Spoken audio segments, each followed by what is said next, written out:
Për të pestën herë brenda 9 ditësh, deputetët e legjislaturës së 9 pritet që të mërkurën të rikthehen në sallë në përpjekjen e radhës për konstituimin e kuvendit.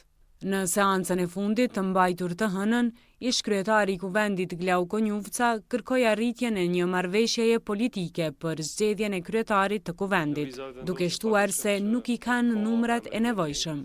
Por njohësit e çështjeve politike nuk e shohin as vazhdimin e seancës së nesërme si mundësi për konstituimin e kuvendit.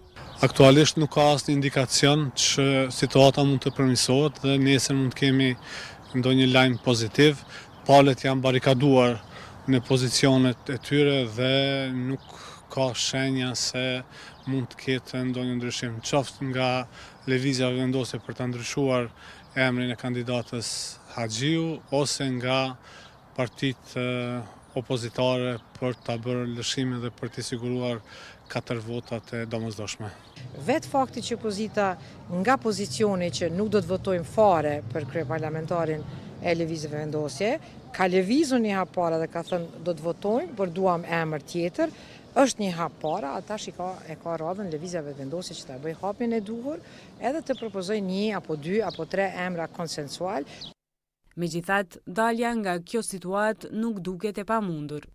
Mund të ketë dalje nga kjo bllokat nëse ka vetëm pak vullnet edhe dëshirë nga palët, ose mund të propozohet dikush tjetër, ose zoti Kurti mund të ofrojë ndonjë kompromis të ndonjë formati tjetër, pra mund të bëhet nëse ka energji pozitive nga palët, por aktualisht nuk ka edhe duket që kështu mund të vazhdoj pafundësisht. Çdo 48 orë mund të mbledhet kuvendi, le të mbetet atëherë në gjykimin e njerëzve që mos aftësia për kompromis edhe për marrëveshje politike është, si me thënë, gabimi të dy palëve. Këtu nuk mund pastaj të fajsohet vetëm opozita, sepse për marrëveshje duhen 2 palë.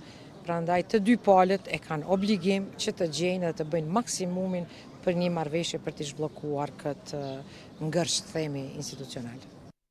Deri më tani nuk ka sinjale për ndonjë marrëveshje të mundshme mes subjekteve politike.